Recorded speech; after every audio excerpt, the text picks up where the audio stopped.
Bonsoir, bonsoir à vous toutes et bonsoir à vous tous et bienvenue ici même à l'École supérieure de commerce de Pau pour ce 3e numéro de Territoire d'idées. Le titre, vous l'avez vu dans le pré-générique, peut surprendre. Jeunes, entreprises, dialogue possible, point d'interrogation. Le premier titre d'ailleurs choisi aurait pu même être dialogue impossible. Pourquoi? Parce que ce soir nous allons avoir en face des jeunes, des chefs d'entreprise, des représentants de l'éducation nationale, de l'université, des écoles, des centres de formation. Et tous ensemble, nous allons essayer de nous demander de quelle façon les uns parlent avec les autres, de quelle façon les uns travaillent avec les autres, afin finalement d'avoir une adéquation entre les jeunes qui sortent de formation, quelle qu'elle soit, courte, longue, et des entreprises qui, de l'autre côté, proposent des emplois. Nicolas Robière, qui dirige le journal Sud-Ouest, ici en Berne, va nous accompagner ce soir. Bonsoir Nicolas. Bonsoir. Qu'est-ce que vous inspire d'abord, mon cher Nicolas, ce titre et ce 3e numéro de Territoire d'idées? Il me renvoie à ce que j'étais quand j'étais plus jeune, et je crois qu'il doit renvoyer pas mal de gens à cette époque-là. C'est-à-dire, je me suis posé la question de savoir, est-ce qu'à l'école on m'a parlé d'entreprise? Je crois que c'est... Mais même si mes souvenirs sont flous, je pense que c'était très rare. À l'époque, on était vraiment dans un espèce de schéma. Alors, c'est une époque qui n'est pas si vieille, qui a peut-être 20, 25 ans. C'était dans un schéma où finalement on nous disait fais des études. Peu importe quelles sont les études, et le bac, fais des études, tu trouveras un boulot. Je crois que la donne a changé. Je me suis rendu compte que quelques copains qui n'ont pas eu le bac se sont orientés vers des métiers, on va dire, manuels ou autres, ont finalement trouvé du boulot peut-être plus facilement que d'autres, qui sont partis dans des filières un peu perdues de la fac. Et on se rend compte que, enfin, je pense me rendre compte que le système scolaire, éducatif et universitaire, c'est visiblement redressé, c'est quand même tourné vers l'entreprise. La question étant de savoir si le dialogue est maintenant un dialogue parfait ou un dialogue qui a besoin encore d'être amélioré. Alors, comment se porte tout d'abord, pour démarrer, l'emploi et la formation en Béarn aujourd'hui? Quels sont les secteurs qui embauchent, qui recrutent, les secteurs en tension? De quelle façon les chefs d'entreprise voient ou pas ces jeunes qui arrivent sur le marché du travail? C'est la question que nous allons poser à plusieurs représentants de secteurs professionnels. Nous avons parmi nous des représentants de Lac+, le bassin de Lac. Robert Ager va prendre le micro qui est juste devant lui. Bonsoir Robert. Bonsoir. Votre entreprise est située sur le bassin de Lac et vous représentez aujourd'hui l'association Lac+. Un petit mot sur l'association Lac+, combien d'entreprises la composent? Oui, bonsoir. Lac+ représente aujourd'hui une centaine d'adhérents, 98 exactement. Il y a parmi eux une vingtaine d'industriels et puis 80 entreprises intervenantes, ce qu'on appelle entreprises intervenantes sur le bassin. Est-ce que sur le bassin de Lac, dont on le dit qu'il se porte plutôt bien, il y a aujourd'hui des difficultés de recrutement et en particulier dans des secteurs comme les vôtres? Oui, il y a des difficultés de recrutement dans nos secteurs à nous qui sommes des entreprises pas très attractives au plan du métier. Ce n'est pas de l'informatique, quoique l'informatique aujourd'hui, on l'apprend sur le secteur d'Orthès aussi à des difficultés pour recruter. Mais nous, dans notre secteur, on a beaucoup de difficultés pour recruter. Qu'est-ce que vous appelez des métiers pas très attractifs? C'est quoi? Alors, métier pas très attractif, c'est peintre industriel. Moi, je représente une entreprise de peintre industriel, la peinture, le calorifuge, le montage, la mécanique, au sens, malgré que ça soit assez noble, mais ce sont des métiers qui sont difficiles, on travaille au chaud, on travaille au froid, on travaille en hauteur, on travaille au samedi, on travaille le vendredi soir, et tout ça, c'est pas attractif du tout au jour d'aujourd'hui parmi les jeunes. Alors, je sais pas, peut-être ils vont prendre la parole après, mais moi, ce que je constate aujourd'hui, c'est quand je recrute, on me demande est-ce qu'on travaille le vendredi après-midi? Et ça, vraiment, c'est quand même bloquant chez moi. Ouais, vous parlez plus de rythme, de pénibilité que d'image que peut renvoyer le métier. Ah, il y a l'image dans nos métiers a une mauvaise image. Mais elle a une mauvaise image chez les jeunes, elle a une mauvaise image aussi dans l'éducation nationale. Et nous avons travaillé pour que cette image soit rajeunie, soit raffermie. Mais aujourd'hui, on a un déficit d'image dans nos métiers. Ouais. Et pour les métiers de l'hôtellerie, nous avons 2 représentants qui sont parmi nous. Ils ont la responsabilité de 2 établissements connus et reconnus sur l'agglomération paloise. Je vous laisse vous présenter. Bonsoir, donc je suis Sabine Duhaut, directrice du Novotel Pau l'Escar, qui est un hôtel 4 étoiles situé sur l'Escar. Et on rejoint un petit peu ce que disait monsieur précédemment, c'est qu'on a également ce déficit d'image au niveau de l'hôtellerie, où on réduit un peu les métiers de l'hôtellerie à serveurs, femmes de chambre et cuisiniers. Il faut savoir qu'il y a plein d'autres métiers derrière dont on parle moins. Il peut y avoir des revenus managers, des ingénieurs de maintenance, des chefs de réception, des responsables d'hébergement, des directeurs d'hôtel bien sûr. Mais ces métiers-là ne sont pas effectivement attractifs parce qu'on a les mêmes problèmes. On travaille la nuit, on peut travailler les week-ends, on travaille le soir tard. On est en présence de clients de plus en plus exigeants. Il faut avoir une relative bonne gestion du stress. Bien souvent, le métier de l'hôtellerie, ce ne sont pas des salaires très importants. Et donc, effectivement, il y a une difficulté au niveau du recrutement à ce niveau-là. À côté de vous, il y a Nicolas Prince qui dirige l'hôtel Parc Beaumont, 5 étoiles, au cœur du centre-ville de Pau. On a l'impression que c'est le lieu idéal pour travailler dans l'hôtellerie lorsqu'on veut faire carrière dans l'hôtellerie. Est-ce que vous ressentez les mêmes difficultés de recrutement? J'aurais pu dire pareil pour le Novotel, hein, d'ailleurs. Oui, bonsoir.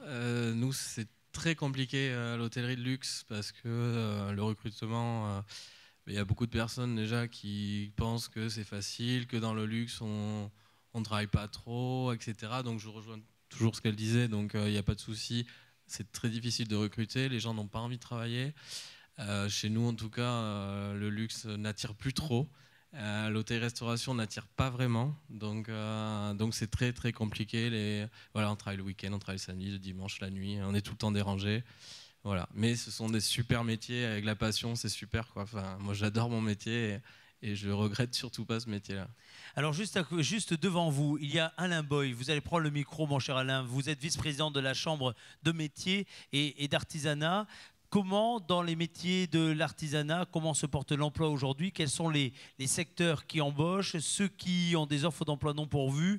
Et finalement, est-ce que, comme vos collègues qui viennent de prendre la parole, il y a des difficultés à trouver des jeunes capables de rentrer dans vos métiers, alors même, je le rappelle, que l'on flirte, même si le département des Pyrénées-Atlantiques est un peu mieux loti que la moyenne nationale, que l'on flirte avec les 10% de taux de chômage? L'artisanat, nous avons 4 grandes familles. Les familles qui sont le bâtiment, la fabrication, les métiers de bouche et les métiers du service. Ces 4 familles, certaines sont aujourd'hui excédentaires, certaines embauchent, certaines ont besoin de jeunes et les entreprises cherchent les jeunes. C'est surtout tout ce qui est métier de bouche avec la pâtisserie. Moi j'appelle ça l'effet Masterchef. C'est vrai que le focus qui a été fait via la télévision a sans doute fait naître beaucoup de vocations. La fabrication aussi, parce que derrière la fabrication, nous on voit aussi tout ce qui est aéronautique, sous-traitance aéronautique. Par contre, aujourd'hui, le métier qui souffre le plus, c'est le bâtiment. Je pense que j'apprends rien à personne, avec plusieurs effets. On ne va pas faire l'apologie de la crise ni les problèmes de concurrence. Et le dernier, celui que je représente, c'est l'automobile. Alors on a une partie de l'automobile qui souffre plus que l'autre, c'est la carrosserie et la peinture. Après, je suis assez d'accord avec ce qui a été dit. Les métiers de l'artisanat n'ont pas été valorisés pendant des années. Sans doute, on doit aussi se dire que c'est notre faute, parce qu'on n'a pas su le faire. Aujourd'hui, il y a de belles entreprises dans l'artisanat. On ne se rend pas compte qu'on peut avoir des chefs d'entreprise qui ont 10, 15 salariés, avec souvent pas des niveaux d'études très, très, très supérieurs, avec aussi des fois des revenus qui sont assez agréables et alléchants. Donc l'entreprise artisanale aujourd'hui est une belle pépite, elle ne peut pas se délocaliser, elle restera toujours ici et elle attend beaucoup de jeunes parce que demain les jeunes que nous avons, enfin pas les jeunes, les chefs d'entreprise que nous avons ont beaucoup d'entreprises à transmettre. Vous parlez de pépites artisanales, quand vous expliquez que ça n'attire pas plus, tout le monde se rue vers l'or normalement. Ouais, j'ai donné une partie de la réponse, c'est qu'au départ, on n'a pas su le dire et le faire savoir. Après, c'est vrai que les entreprises qui ont des pépites, souvent, elles ont l'envers du décor, c'est que ça ne brille pas de tous les côtés. Alors ça brille d'un certain côté, mais l'autre, c'est ce que disaient mes prédécesseurs, c'est faire des heures. C'est sans doute 70 heures par semaine. C'est aussi devoir travailler dans des conditions aujourd'hui qui sont jugées difficiles, qui ne l'étaient pas la génération d'avant. Et beaucoup de choses qui ont fait qu'à un moment donné, parents, et je le suis aussi, on a tous rêvé qu'on ferait plutôt de nos enfants des avocats plutôt qu'un garagiste ou un peintre. Et je crois qu'aujourd'hui, avec l'expérience, c'est peut-être pas la meilleure chose qu'on a pensé. Nous avons un directeur des ressources humaines également présent parmi nous d'un groupe important dans la région, le groupe Cancé. Même question, aujourd'hui, comment se porte l'emploi dans votre secteur? Est-ce que vous trouvez aujourd'hui des personnes susceptibles d'être intéressées pour rejoindre le groupe Cancé? Aujourd'hui, comme le disait M. Boy, le bâtiment subit une crise assez importante et surtout inquiétante dans la longueur. Ceci dit, un groupe comme le nôtre ne s'arrête pas pour autant de recruter. Nous n'avons pas de grandes difficultés à trouver des jeunes, que ce soit au niveau des diplômes, des prérequis techniques, on va dire, puisque même si aujourd'hui, que ce soit du niveau BTS au niveau ingénieur, les formations académiques sont d'un niveau tout à fait suffisant pour rentrer dans le groupe. Aujourd'hui, je rejoins M. Boy, la vision artisanale et la vision de l'investissement personnel que nécessite un premier job nous amène à une sélection naturelle, on va dire, des candidats qui préfèrent intégrer aujourd'hui des grands groupes internationaux avec des avantages sociaux divers et variés, avec des rémunérations d'entrée supérieures à ce que peut offrir un groupe ou de notre taille ou même une PME plus petite. Ceci dit, moi je constate avec le recul que c'est une vision souvent à court terme, parce que les entreprises de taille plus petite peuvent proposer des parcours beaucoup plus rapides et bien souvent plus épanouissants que de faire partie d'un grand groupe. Voilà. Je continue le tour de table. Il y a juste à côté de vous le représentant de la société Météo Orage, Yves Béchac. Vous, petit mot d'abord sur Météo Orage. Combien de collaborateurs? Dans Météo Orage, nous avons aujourd'hui 20 collaborateurs, avec une croissance rapide les 5-6 dernières années, puisqu'on a presque doublé sur les 6 dernières années. Quel regard vous portez sur les difficultés ou les non-difficultés de recrutement? Nous, au niveau spécialité, on va recruter soit des commerciaux, soit dans la gestion, soit des techniciens. Je dirais que quand on est dans l'informatique, c'est parfois difficile d'avoir un panel de candidats suffisamment grand pour faire un bon choix. Dans les commerciaux, depuis 2-3 ans, on a opté pour une solution en partenariat avec le SEC, où on prend des apprentis, où on leur donne un vrai job de commerciaux. Et actuellement, on a 2 apprentis et on a embauché l'apprenti qui était juste avant. Donc, pour le commercial, on joue beaucoup sur cette synergie entre l'école et l'entreprise. Parfait. Le micro va circuler enfin vers le représentant d'AET, Joël Van der Bosch, une entreprise de 40 salariés qui rayonne, c'est le moins que l'on puisse dire, qui scintille un peu partout, du haut de la Tour Eiffel ou sur d'autres lieux qui paraissent absolument merveilleux. Est-ce que vous avez un dialogue régulier au sein d'AET avec des représentants du monde de l'enseignement? Nous avons la chance de pouvoir accueillir régulièrement des stagiaires qui viennent d'écoles comme l'école dans laquelle nous sommes aujourd'hui. Et donc, ça permet d'avoir un lien. Alors évidemment, à la taille d'une entreprise de 40 salariés, bien sûr, nous voudrions en accueillir plus, mais nous sommes aussi limités par cette taille. Est-ce que vous avez l'impression, vous qui êtes les représentants du monde de l'économie, puis ensuite je m'adresserai aux représentants du monde de l'éducation, représentants de l'université et autres, est-ce que vous avez l'impression qu'aujourd'hui, il y a des filières, des formations, des diplômes qui sont tout à fait en rapport avec les besoins de recrutement que vous venez les uns des autres d'exprimer? La formation académique, c'est une chose. Après, ce qui fait qu'on recrute quelqu'un et qui peut réussir, c'est avant tout un état d'esprit. Est-ce que la personne s'investit? Est-ce qu'elle travaille? Est-ce qu'elle est curieuse? Donc, le diplôme, certes, on est proche on va dire, d'une sphère professionnelle, que ce soit plutôt technique, plutôt commerciale, mais Ce qui peut donner le déclic pour un recrutement, c'est du savoir-être, c'est toute une attitude et aussi une certaine humilité qu'on recherche aujourd'hui. Je pense qu'aujourd'hui, beaucoup de recrutements échouent. En tout cas, moi, je sais qu'on a une sélection très forte avec des jeunes qui sortent avec un diplôme, comme l'aime à dire mon PDG, un beau certificat d'intelligence. Et qui arrivent sur le marché avec des prétentions salariales qui sont déconnectées de ce qui se pratique dans les métiers. Tu veux poser la question au représentant du monde de l'éducation? J'ai envie de parler aux jeunes, là, parce que, oui, c'est ce que j'avais proposé. Il y a 30 ans, j'entendais des patrons qui disaient oui, c'est l'école qui n'est pas tournée vers l'entreprise. Vivement, c'est fait, hein, le boulot est fait. Mais les jeunes, là, qu'est-ce que vous prenez, quoi? En gros, c'est jamais assez payé, ou alors on travaille trop. Est-ce que c'est ce sentiment-là que vous pouvez avoir? Alors, qu'est-ce que vous avez à répondre à ce que de vous dire et à l'apostrophe de Nicolas? Je pense que déjà financièrement, maintenant les études coûtent un coût. Je pense que les étudiants attendent un retour sur investissement. Ensuite, je pense que les étudiants maintenant doivent prendre conscience qu'il y a énormément de concurrence et qu'il faut arrêter peut-être de prétendre à des postes qu'on ne peut pas atteindre ou on n'est pas encore formé, et qu'il faut attendre, il faut peut-être comprendre que l'entreprise doit nous former et qu'on est là pour l'entreprise, c'est elle qui doit nous faire évoluer, et c'est ensuite qu'on pourra peut-être atteindre à des postes plus élevés.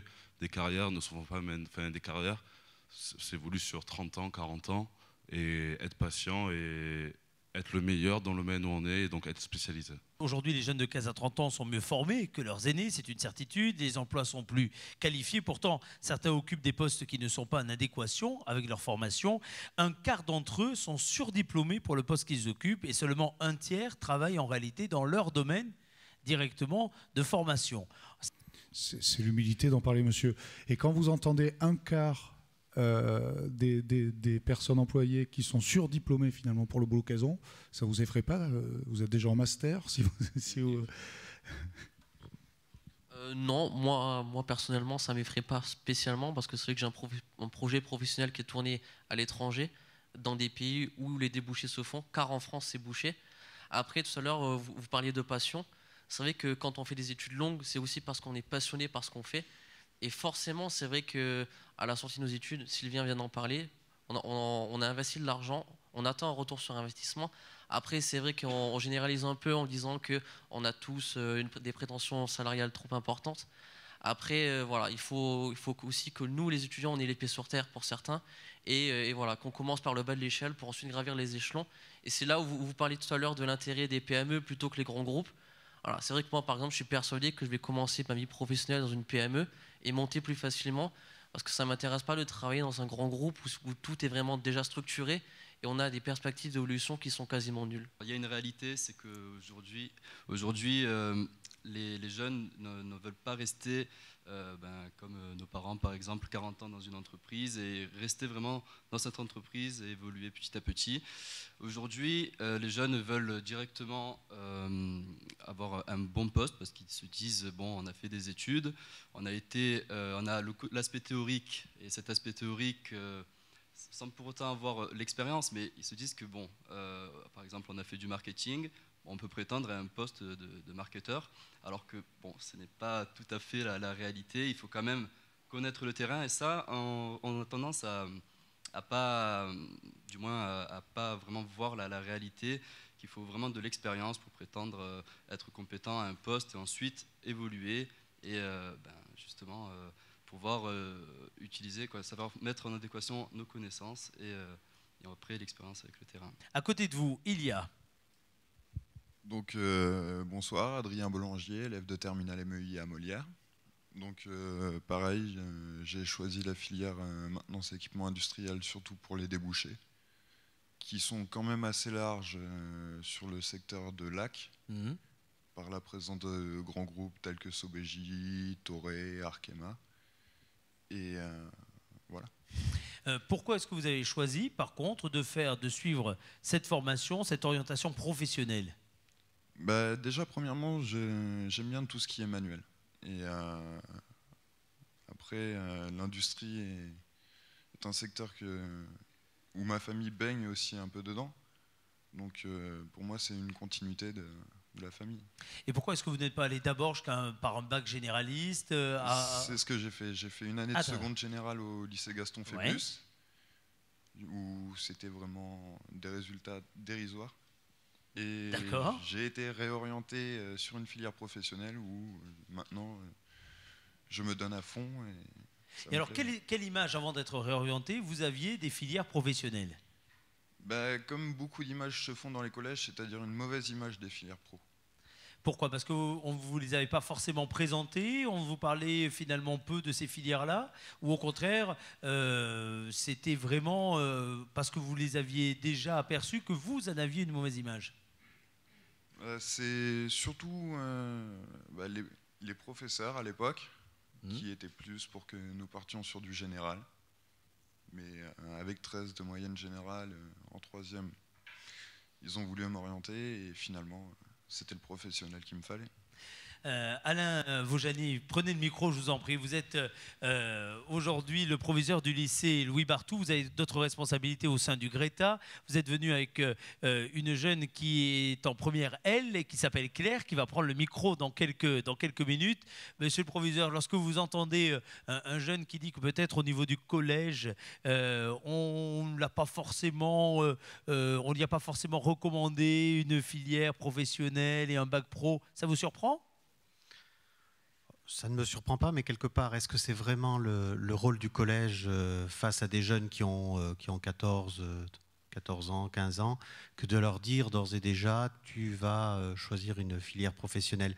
Quand j'entends les résultats de ce jeune homme qui avait 13 de moyenne en 3e, c'est ça.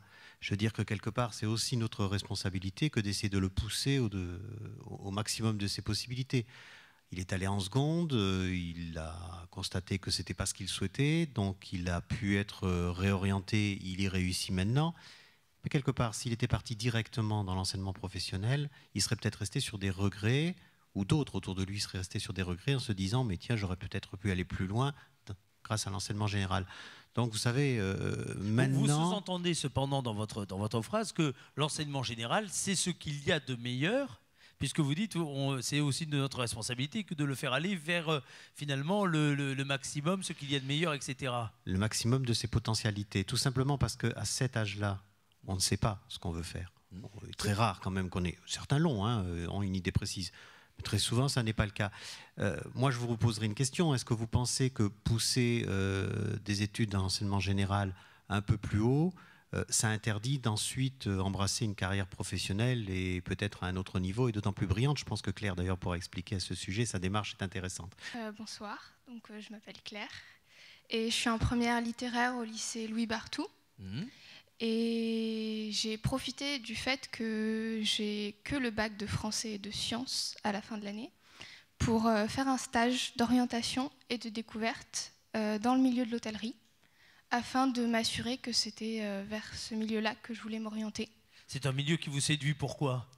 Tout à l'heure, on a entendu des représentants de l'hôtellerie dire qu'il était difficile, etc. Ça ne vous fait pas peur? Non, pas du tout. Parce que, comme ils l'ont souligné à plusieurs reprises, ce qui nous tient, ça reste nos passions. Et j'estime que travailler le week-end, si aller au travail, ça fait plaisir, c'est pas une contrainte. On m'a souvent dit, oui, la vie de famille, ça implique d'être libre le week-end. Oui, et en même temps, non. J'ai grandi avec un père médecin, une mère qui voyageait beaucoup. Ça ne m'a pas empêché d'avoir ma vie de famille. Et c'est comme, je voulais rebondir sur ce qui a été dit précédemment. Les jeunes veulent retour sur investissement de leurs études, mais c'est eux qui ont payé leurs études. À aucun moment, les entreprises ne leur promettent qu'elles seront remboursées. Moi, j'estime qu'il n'y a pas à avoir retour sur investissement. On fait quelque chose par passion, par volonté, et pas pour l'argent qu'on va avoir après pour rembourser les prêts qu'on a faits pour payer nos études. Dans ces cas-là, on n'y va pas. Merci Claire pour ce point de vue. Nicolas. Est-ce qu'il y a un prof de philo dans la salle? Non, je m'arrête sur le stage dont vous parlez, dont j'avais, je vous avoue, jamais entendu parler. Bon, alors ça n'existait pas quand quand j'avais votre âge, rassurez-moi, c'est pas si fréquent que ça. Moi, les stagiaires que je vois en entreprise, ils ont 15 ans. Donc, je voulais rebondir sur ce que disait monsieur le proviseur. Là, vous parlez de ceux qui sont en troisième. Oui, qui sont en troisième. Ce sont les stagiaires de troisième qu'on récupère parce que beaucoup veulent faire du journalisme. Il faut qu'ils se dépêchent parce que je ne sais pas si on sera là longtemps, mais bon. Et j'ai jamais vu d'élèves de première venir faire un stage à Sud-Ouest. Alors, peut-être que notre cas et notre domaine est particulier, mais est-ce que ce genre de stages sont fréquents? Je ne sais pas à qui je dois poser la question. Cette démarche spontanée-là, Claire, parce que c'est une démarche spontanée, vous, dans votre cas. Oui, en fait, il n'y a pas de stage en première. C'est qu'on nous demande de faire des souhaits d'orientation en terminale. Et le premier souhait qu'on va mettre dans la liste, si on est pris, va annuler tous les autres. Et j'estime que quand on fait un stage... Faut pas se tromper, quoi. Voilà, quand on fait un stage en troisième, on le fait surtout parce qu'on est obligé. On va aller dans la première entreprise qui va nous prendre. On est rarement motivé, on sait rarement vers quoi on veut se tourner. C'est pour ça que je suis d'accord avec mon proviseur qui dit... c'est tellement beau, ça, ça vaut 16. Non, mais qui dit que quand on est en troisième, non, on ne sait pas ce qu'on veut faire. Se tourner vers une filière professionnelle, ça peut être risqué. Surtout que quand on part dans une filière professionnelle, il n'y a qu'un seul débouché possible. Et c'est très difficile de retourner vers une voie générale. Alors que, donc, moi j'ai estimé que si je faisais un choix l'année prochaine, il fallait que je sois certaine de ce choix-là. Je connaissais le monde de l'hôtellerie sur le papier ou du point de vue clientèle. J'avais jamais vu l'envers du décor et je me suis dit, je vais en profiter. Je vais demander si c'est possible pour être absolument... pour me conforter dans mon choix d'orientation. On va revenir à vous, Claire, dans quelques instants. Je vais demander à Elisabeth Audrin, qui est directrice du CIO à Pau, de bien vouloir prendre le micro. Elisabeth, est-ce que les démarches comme celle de Claire sont courantes et fréquentes? J'ai peur de connaître la réponse. Vous la connaissez, bonsoir. Non, elles ne sont pas fréquentes. Par contre, on voit de plus en plus, pour répondre aussi à votre question, des élèves de seconde à qui on offre la possibilité de faire des stages en entreprise. Parce que comme l'ont souligné M. Ojani et Claire, effectivement, puisque au niveau du CIO, on est spécialiste au niveau des adolescents, puisque je vous rappelle qu'on est aussi psychologue. Donc effectivement, au niveau du collège, c'est très très dur pour eux de se représenter, de se projeter dans l'avenir, d'autant qu'ils sont aussi bouleversés, traversés par cette période d'adolescence où ils arrivent petit à petit à se déterminer en termes de personnalité. Donc c'est vrai que faire un choix à l'issue de la troisième, c'est assez complexe. Après, je soulignerai aussi autre chose. On parle des élèves qui vont de la voie générale vers la voie professionnelle et pour qui, là, on a été ambitieux et pour autant, être ambitieux, c'est aussi aller vers la voie professionnelle. Mais il faut être ambitieux, effectivement, pour des élèves qui ne se sentent pas capables d'aller vers la voie générale ou technologique, je précise, ce n'est pas que voie générale et technologique, mais qui pour autant n'ont pas le support autour d'eux, la famille autour d'eux, l'environnement autour d'eux qui les porterait vers ce projet ambitieux. Juste à côté de vous, il y a Bernard Lespès, vous êtes inspecteur académique, l'information, l'orientation est dans votre champ d'intervention. Quelle première remarque, là, ces échanges suscitent en vous? Et évidemment, on va ensuite dialoguer ensemble du rôle, quelque part, des établissements, des chefs d'établissement et des professeurs dans l'orientation des différents élèves. Donc on a, depuis longtemps d'ailleurs, des incitations qui ont été suivies diversement, mais qui le sont de plus en plus par les établissements, parce qu'il y a aussi bon nombre de personnes à mobiliser qui ne sont pas forcément préparées, il faut les former, etc., notamment les professeurs principaux qui ont beaucoup d'importance dans ce travail, pour donc amener le jeune au cœur d'un parcours qui peut être diversifié. Il peut y avoir des reprises, des rebondissements, vous le connaissez, bien sûr y compris jusqu'à la retraite, puisqu'on sait qu'on devra évoluer professionnellement. Et il faut y être préparé. Et on y est le mieux préparé quand on a acquis des connaissances et des compétences d'un niveau élevé. C'est pour ça que les ambitions du ministère, donc, c'est d'avoir 50% donc, de jeunes ayant un diplôme d'enseignement supérieur, 80% au niveau du bac. Et on a beaucoup progressé ces dernières années, notamment par le professionnel, justement. puisque vous savez qu'on a doublé le nombre de bacheliers, on a fait plus que de le doubler de 1985 à 1996. Et après, on avait une sorte de plateau qui a duré plus d'une dizaine d'années. On n'a pas baissé le niveau. On se posait la question au début. Non, parce que quand on refait passer, c'est pas exactement les mêmes exercices. C'est pas, vous savez, bon, puis qu'est-ce que ça veut dire finalement, hein? L'essentiel, c'est de leur donner la capacité d'aller au bout, hein, de ce qu'ils peuvent acquérir. Hein. Et bon, c'est pas toujours simple, hein, parce que certains n'ont pas une appétence scolaire particulièrement développée. Et notamment, c'est vrai que la motivation qui peut être fournie par les perspectives du travail peut nous y aider. Donc, si on regarde les chiffres bruts du chômage, ils sont malheureusement très éclairants. Bon, c'est bien qu'à 3 ans, chômage à 3 ans après la sortie, les enquêtes connues du CEREC, etc., si on n'a pas de diplôme, eh bien c'est 45-50%. C'est énorme, hein. Donc chômage complet, je dirais. Et quand on a un diplôme d'enseignement supérieur, c'est entre 5 et 10% sur les diplômes. C'est déjà bien moindre et un petit peu... Donc effectivement, forcément, ce n'est pas la formation qui va créer l'emploi. L'emploi, il fonctionne du marché du travail. D'ailleurs, par parenthèse, hein, je vous prendrai, si vous voulez, des considérations de Vincent Merle, qui est décédé malheureusement l'an dernier, qui est un ponte de l'orientation, qui supervisait Aquitaine Cap Métier, l'organisme régional, hein, pour aider à l'orientation, et qui disait finalement, c'est dans les périodes de chômage de masse qu'on fait appel à l'orientation, elle est le mieux placée pour répondre, si vous voulez. L'orientation, c'est intéressant si on avait un chômage frictionnel, structurel, où finalement il y a trop de gens formés pour un métier ou pour un ensemble de métiers, et puis pas assez pour d'autres, et on pourrait faire naviguer, ce qui est toujours possible d'ailleurs, notamment par la formation continue, hein, qui est indispensable, hein, pour faire évoluer les personnes. Donc, si vous voulez, le travail qu'on va mener, on a besoin bien sûr des entreprises, parce qu'on va passer, alors c'est traditionnel, je vais vous dire très rapidement, comme on estime qu'un jeune se projette progressivement dans l'avenir, il passe par une phase d'exploration, ensuite plutôt de spécification, cristallisation, puis d'expérimentation, puis enfin de réalisation. Il peut y avoir des feedbacks et des boucles, hein, bien entendu, dans ce domaine, hein, notamment du collège et du lycée. Et donc, on va utiliser des outils pour lesquels on a fortement besoin des entreprises, hein, notamment déjà au départ pour l'exploration, mais ça peut être pour autre chose aussi, ce qu'on appelle les carrefours, les forums. Hein. Et donc, ces rencontres de forum métiers se complètent par des stages dont on vient de parler, des ateliers, des rencontres avec d'anciens élèves, enfin, tout est utilisé. Et ces stages, effectivement, moi, je suis tout à fait reconnaissant aux chefs d'établissement, ils sont obligatoires en 3e, donc là, tout le monde doit y passer, avec un certain nombre de problèmes. Bon, passons sur ces problèmes. Donc, évidemment, il y a une possibilité qui est ouverte, notamment en seconde, dans la période, puisqu'on n'a pas d'examen, dans la période de fin juin. On y reviendra dans quelques petites minutes. J'aimerais donner la parole à Eric Sayers, qui est coordinateur de la zone d'animation pédagogique d'Orthez-Mourinx. Votre point de vue sur... finalement, la capacité que vous avez, vous, enseignants, de permettre à des jeunes de mieux connaître le monde de l'entreprise, des voies professionnelles vers lesquelles ils pourraient s'orienter.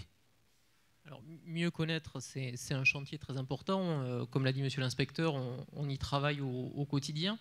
Mais c'est vrai que nous, depuis 3-4 ans, sur la zone d'Orthez-Mourinx, avec madame Dartos, on travaille, alors on essaie de travailler sur ces stages-là, mais on essaie de le faire en partenariat avec les industriels du bassin. C'est-à-dire qu'on s'est rendu compte que, parce qu'on parlait finalement, est-ce que le dialogue est possible? Parce que très souvent, les industriels ou les chefs d'entreprise travaillent de leur côté, nous on travaille du nôtre, on a des choses à faire, on fait des forums, on fait tout un tas de choses.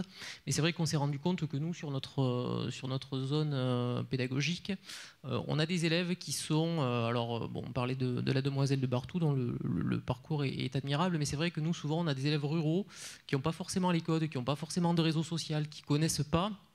Et on s'est rendu compte que ces élèves-là, très souvent, faisaient des choix par défaut, alors qu'ils soient économiques, qu'ils soient aussi culturels. Parce que nous, le parti pris qu'on a eu, c'est de travailler avec une association locale qui est l'association Lac Plus, qui a été une chance pour nous parce que c'est une association, parce que on parle de rapport à l'entreprise, mais il faut être très clair aussi, dans nos établissements, les enseignants, le rapport à l'entreprise n'est pas forcément toujours très facile. Et des fois, quand on dit MEDEF, il y a des crispations qui apparaissent. Et nous, on a engagé un partenariat avec une association de chefs d'entreprise qui représentent le bassin.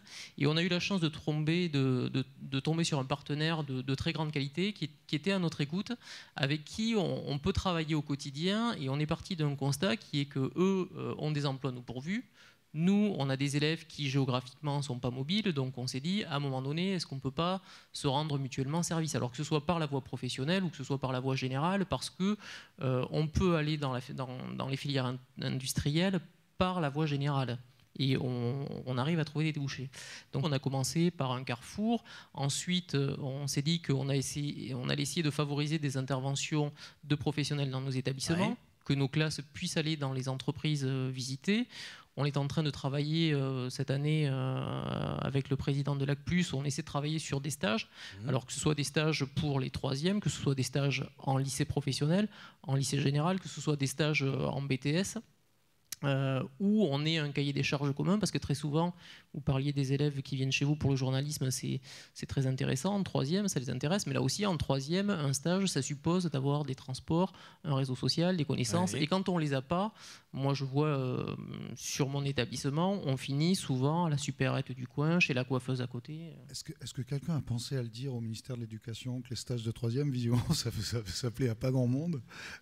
Pourquoi il y en a toujours, en tout cas, quoi? que c'était peut-être assez Excusez-moi. difficile parce que ça part d'un bon sentiment. Enfin, vous allez pouvoir nous en dire un petit mot très rapidement. Ça part évidemment d'un très bon sentiment, d'une envie de faire connaître le monde de l'entreprise. En réalité, les chefs d'entreprise pourraient en parler également. C'est vrai qu'on est extrêmement sollicité pour recevoir des jeunes de troisième. Je ne suis pas toujours sûr qu'on les reçoit dans des conditions formidables pour qu'ils puissent faire prendre connaissance des différents métiers. Robert, vous avez un micro juste là. Est-ce que dans des métiers comme les vôtres, est-ce que des jeunes de troisième où il y a un côté sécurité, où il y a un côté comment dire, responsabilité, etc. Est-ce que vous arrivez à leur donner envie finalement, est-ce que vous arrivez à bien leur montrer le métier? Non, absolument pas. Surtout dans nos domaines à nous, où on a des problèmes de sécurité assez importants. On ne peut pas intégrer les jeunes de troisième. Alors on les met dans un bureau, effectivement, avec la tante ou le tonton. Et puis le stage se passe comme ça, il ne dure que 8 jours forcément. Sandrine Cointe, vous représentez l'UMM, vous êtes juste à côté de moi. Vous également, vos entreprises qui font partie de l'UMM, etc., sont sollicitées comme tous les autres pour recevoir des jeunes en troisième. Vous avez besoin en plus de faire connaître vos métiers puisque vous avez des tas d'emplois à pourvoir. Est-ce que c'est un bon moyen de leur faire connaître le monde de l'entreprise? Alors, je pense qu'aujourd'hui, effectivement, ce n'est pas le meilleur moyen qui soit. Et pour pallier justement ces difficultés, on sait bien que l'entreprise a des difficultés tant en termes de sécurité que autres de disponibilité aussi, lorsqu'on a la chance d'avoir des carnets de commandes bien remplis, comme c'est le cas de certaines de nos entreprises aujourd'hui. Cela pose un certain nombre effectivement de difficultés en termes d'accueil. Parce que pour un accueil, pour pouvoir le réaliser, il faut prendre du temps, il faut y mettre des tuteurs, il faut les encadrer, il faut avoir véritablement un accueil de qualité. Parfois, les industriels nous disent aujourd'hui, je préfère ne pas accueillir de jeunes parce que je sais que je ne serai pas en capacité de les encadrer correctement ou du mieux que cela est possible. Donc, de ce fait, nous avons construit des parcours de découverte des métiers en partenariat avec la direction des services de l'éducation nationale, où effectivement nous amenons dans les centres de formation pour montrer les ateliers, pour montrer effectivement les plateaux techniques, expliquer les métiers de la maintenance, de l'électrotechnique, de la chaudronnerie, de l'usinage, et puis de qualifier des temps dans l'année, en particulier lors de la semaine de l'industrie, d'ouverture des portes. Et de pouvoir faire un travail en amont aussi avec les jeunes, avec les classes, avant qu'elles ne viennent découvrir l'entreprise. Parce qu'il y a quand même une vraie problématique aujourd'hui de méconnaissance. Nous sommes dans des mondes qui vivent côte à côte, encore trop côte à côte, et pas suffisamment imbriqués, communicants. Et ça, c'est un aspect extrêmement important, parce que nombre de jeunes que l'on voit passer dans les entreprises sont extrêmement surpris, de même que les enseignants. Lorsqu'ils ressortent, lorsqu'on fait une analyse effectivement de la découverte qui a été faite, c'est extrêmement positif. Alors ça veut dire qu'il faudrait trouver encore plus de passerelles pour arriver à mieux dialoguer entre le monde de l'éducation, le monde de l'entreprise. On a l'impression qu'il y a plein de choses déjà qui se font. C'est pas suffisant selon vous? Je pense qu'aujourd'hui, ces dernières peuvent être encore développées. Et notamment, alors sans forcément impacter le rythme et la vie de l'industrie, parce qu'elle aussi a ses contraintes, pouvoir imaginer des choses peut-être différentes, innovantes, des pôles, des sites industriels quelque part déportés, qui seraient à côté de l'entreprise, mais qui seraient vraiment une vraie image de l'industrie dans sa vie au quotidien, et puis avec des échanges encore plus importants avec les industriels. Je reviens à vous, Éric Sayer-Sepon. Vous avez évoqué tout à l'heure la partie forum, la partie stage, etc. J'ai sous les yeux ce guide qui est ici, le guide des métiers du bassin de Lac, qui présente 64 métiers à la loupe, qui présente des parcours, des filières. Vous l'avez dit tout à l'heure, c'est issu d'un travail dense de collaboration entre l'association Lac Plus, les chefs d'entreprise, vous-même. Est-ce que très objectivement, c'était c'était complexe de convaincre vos collègues, professeurs, membres d'éducation nationale de l'intérêt de cette démarche-là ? J'ai envie de vous dire non, pour nous ça a été quelque chose de naturel parce que ce guide qui représente un an de travail, il arrive au bout d'un partenariat qui a été tissé il y a déjà 3 ans. C'est-à-dire qu'on a appris à se connaître parce que tout à l'heure vous parliez de l'accueil des élèves dans vos entreprises en disant que c'était compliqué, mais c'est compliqué pour nos enseignants aussi d'encadrer, de passer, d'aller voir quelque chose qu'ils ne connaissent pas forcément parce que là aussi les enseignants ajoutent et surajoutent des tâches, contrairement à l'image du fonctionnaire qu'on a souvent, mais parler de quelque chose que vous ne connaissez pas, c'est extrêmement difficile parce que ce n'est pas dans notre ADN, l'entreprise. Il faut être clair, on est passé par l'université, on fait partie, en général, c'est des bons élèves qui ont fait la voie générale, donc c'est assez compliqué. Donc on a commencé à travailler et on a ciblé un certain nombre de métiers, mais des métiers qui s'adressent à tout le monde, c'est-à-dire apprentissage, voie professionnelle, voie générale, parce qu'on discutait aussi, là aussi, avec les gens de Lac Plus, et on se rend compte qu'aujourd'hui, dans un certain nombre de métiers, les DRH recherchent pour l'industrie des profils littéraires. Voilà, parce qu'il y a une vraie plus-value en termes de présentation, de parcours, de réflexion. Donc c'est quelque chose qui s'est fait tout naturellement. Et puis pour Lac Plus, c'était faire connaître les métiers, proposer des débouchés, et nous, c'était proposer des solutions à certains élèves. Alors, Anne-Marie Dartos, vous représentez le lycée Francis James et Molière à Orthez. On vient d'en parler il y a quelques instants. J'aimerais entendre votre point de vue sur, finalement, peut-être l'image que les formations dont vous avez la charge représentent, la façon dont les jeunes les perçoivent, et puis la relation que vous avez avec le monde de l'entreprise. Nous, dans les lycées professionnels, nous sommes en relation quotidienne avec les entreprises. Donc le monde professionnel, on est habitué, on a souvent enseigné également avec des partenaires professionnels, on enseigne des disciplines professionnelles. Donc pour nous, ce ne sont pas 2 mondes différents. Par contre, il est vrai qu'on a des objectifs différents, très clairement à certains moments. Nous sommes en relation quotidienne avec les entreprises pour définir des objectifs, puisque nos élèves, comme les jeunes l'ont bien dit tout à l'heure, ont 22 semaines de stages à réaliser en entreprise et que ces stages donnent lieu à des évaluations qui seront partie prenante et très importante de l'obtention du diplôme. Et on apprécie également ces périodes-là parce qu'elles nous permettent de faire passer un message à nos jeunes. Comme l'ont dit des chefs d'entreprise, à l'heure actuelle, les compétences scolaires sont importantes, mais les compétences sociales le sont encore plus. L'humilité, la modestie par rapport à une tâche que l'on ne connaît pas, la capacité d'intégration dans une équipe sont autant de qualités qui valent parfois une excellente moyenne en mathématiques. Ça s'apprend en cours, ça, ou pas, madame? Alors, ça se pratique. Ça se pratique, oui, effectivement, ça se pratique et on a à cœur, nous, dans nos établissements professionnels, encore plus que dans les autres établissements scolaires, de valoriser ce type de compétences. Et effectivement, on a des élèves qui vont arriver avec un niveau scolaire qui ne sera pas du même ordre que celui que l'on exige pour poursuivre dans la voie générale, mais qui, par leur capacité d'adaptation, leur capacité d'intégration et leur passion, leur envie de travailler sur le métier, vont largement compenser ces difficultés scolaires. Et c'est ce que l'on essaie de valoriser. Et lorsqu'on peut s'appuyer sur un tuteur, un maître, comme on disait dans l'apprentissage ou dans le compagnonnage, lorsqu'il y a cette rencontre entre un jeune et un employeur, un tuteur, on a tout gagné. Voilà. Alors, ça ne marche pas toujours aussi bien que cela, mais ça fait vraiment partie de ce que l'on essaie de mettre en œuvre. Donc ces relations avec l'entreprise, on peut dire qu'elles sont quand même assez riches. C'est parfois un peu difficile aussi parce qu'on se heurte à certaines difficultés d'accueil parce que l'entreprise n'a pas les moyens humains ou se trouve en difficulté à un moment donné. Et parce qu'aussi, parfois, on a des familles qui ne mesurent pas toujours ce que l'on attend en termes d'engagement et d'implication des jeunes. Il me reste un représentant d'établissement à interroger. Vous êtes le proviseur du lycée professionnel de Geloz, M. Van Poek. Un mot concernant aujourd'hui d'abord votre lycée qui accueille combien d'élèves? Alors 300 élèves en formation initiale à temps plein, à peu près une centaine d'apprentis et 60 adultes qui viennent au titre de la formation continue. Dans le cadre du Greta.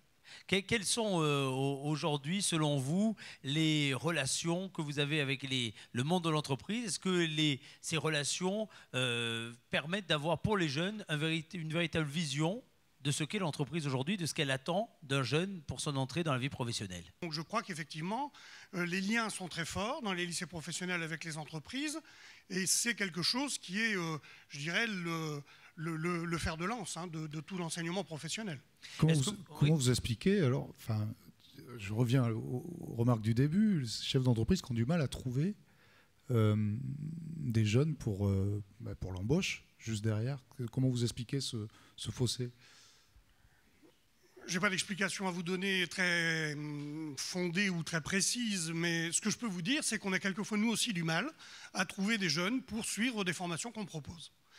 Je vais vous donner un exemple. On a une filière qui s'appelle OBA-VMS. Alors, il s'agit d'ouvrages du bâtiment, verre et matériaux de synthèse. Alors, quand j'ai dit ça, je n'ai pas dit grand-chose. Quel métier ça recouvre? Il faut un deuxième sous-titre. Il faut un deuxième sous-titre. Et puis là, je vais avoir énormément de mal parce qu'il n'y a rien qui va permettre de nommer ce métier. On sait ce que c'est qu'un menuisier, on sait ce que c'est qu'un maçon. Dire ce qu'est quelqu'un qui travaille dans la filière OBA-VMS, ben c'est extrêmement compliqué. Si je vous dis que ça concerne la fermeture du bâtiment, vous allez encore une fois me dire que ce n'est pas suffisamment parlant. Et donc, vous voyez, je vais vous dire, ça ne m'étonne pas que vous n'ayez personne comme candidat. Alors, c'est une explication, effectivement, que je pense pouvoir avancer. C'est qu'il y a quelquefois un déficit d'image et surtout, quand on ne peut pas nommer les choses, eh bien, d'une certaine manière, elles n'existent pas. Et là, on a un exemple flagrant. Est-ce que le métier existe? Alors, le métier existe, je vous rassure. Alors, on les appelle quelquefois techniverriers. On les appelle quelquefois spécialistes de la fermeture du bâtiment. C'est, pour vous donner l'exemple le plus courant et qui va sans doute vous parler, ils vont fabriquer votre véranda, par exemple. Et donc ça, c'est vrai que c'est quelque chose qui ressort du métier. Mais vous comprenez bien que le temps que je viens de passer pour vous expliquer ça, il faut l'expliquer aux familles, il faut l'expliquer aux jeunes.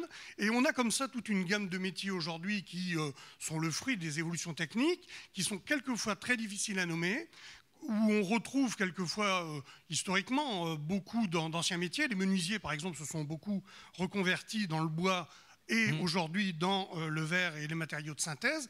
Et donc tout ça fait que si les lycées professionnels sont engagés dans le droit fil des évolutions techniques, on a quelquefois du mal à nommer les choses et c'est un vrai frein pour impliquer les jeunes dans ces filières.